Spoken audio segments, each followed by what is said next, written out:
अस्सलाम वालेकुम, this is ODA first from defence outpost. तो बांग्लादेश से इस टाइम के ऊपर तकरीबन एक कंफर्मेशन निकल के आ रही है JF-17 ब्लॉक 3 को लेकर। बिकॉज रिसेंटली अगर आपको पता हो तो हमने भी इस चीज़ को रिपोर्ट किया हुआ है कि बांग्लादेश एयरफोर्स को फाइनली अब इस टाइम के ऊपर बांग्लादेश गवर्नमेंट से फाइटर एयरक्राफ्ट प्रोक्योरमेंट के लिए जो ग्रीन लाइट है वो मिल चुकी है, और अब बांग्लादेश अपनी कैपेबिलिटीज़ को इंक्रीज करने के लिए एक एडवांस्ड 4.5 जनरेशन का एयरक्राफ्ट अक्वायर कर सकती है। गवर्नमेंट की तरफ से इसका अप्रूवल आ गया है एंड यहाँ पर इवन इस टाइम के ऊपर बजट भी एलोकेट किया जा रहा है। एंड सरप्राइजिंगली ये जो बजट एलोकेशन इस टाइम के ऊपर हुई है ये सिर्फ JF-17 ब्लॉक 3 के लिए हुई है। वैसे तो जो इस टाइम के ऊपर ऑफिशियल रिपोर्ट्स आ रही हैं बांग्लादेश एयरफोर्स के सोर्सेज से, उनके मुताबिक बांग्लादेश एयरफोर्स की तरफ से J-10C एयरक्राफ्ट भी अक्वायर किया जाएगा और JF-17 ब्लॉक 3 एयरक्राफ्ट को भी अक्वायर किया जाएगा। लेकिन बजट की जो एलोकेशन है वो इस टाइम के ऊपर JF-17 ब्लॉक 3 को लेकर सिर्फ सामने आई है। एंड अगर इसी बजट एलोकेशन को डिटेल में डिस्कस करें तो यहाँ पर इनिशियल पेमेंट का जो नंबर है वो तकरीबन $750 मिलियन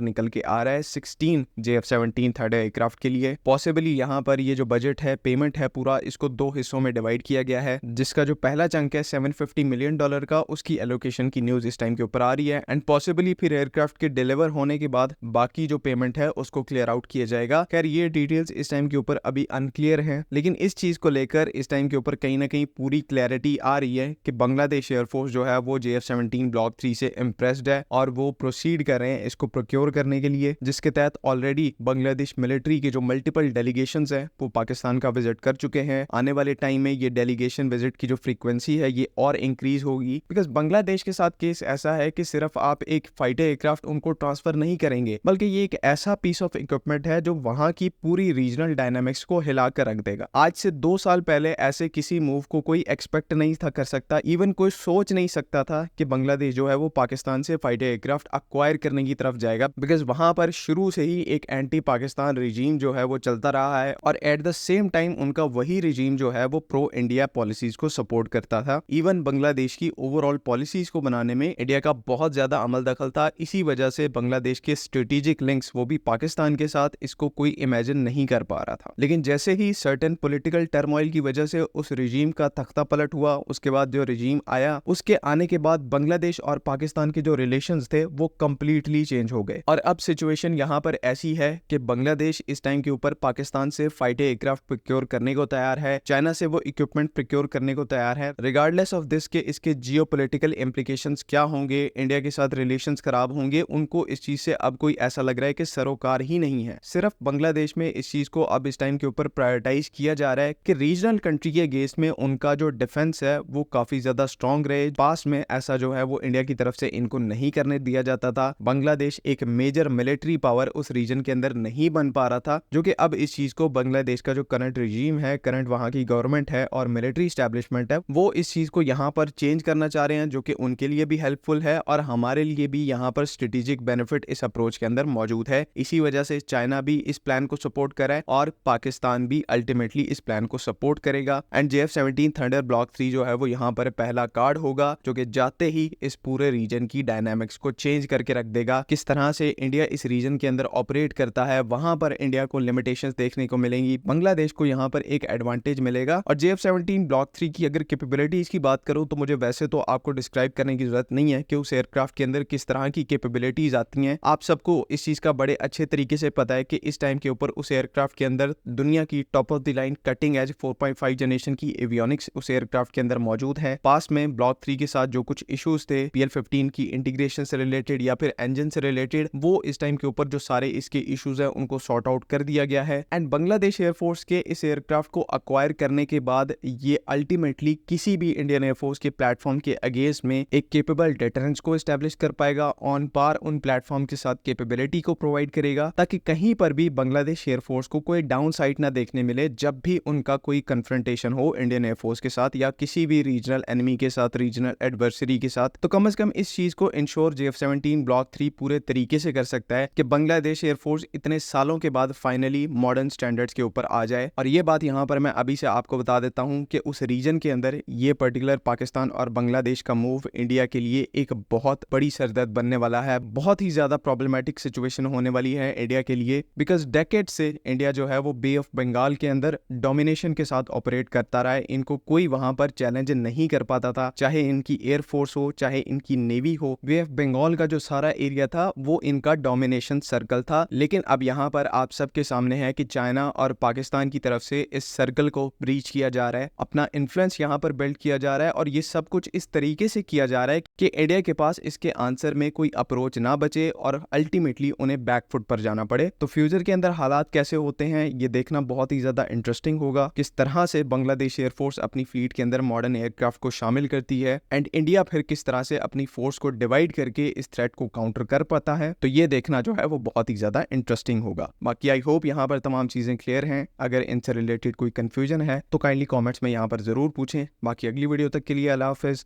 पाकिस्तान जिंदाबाद।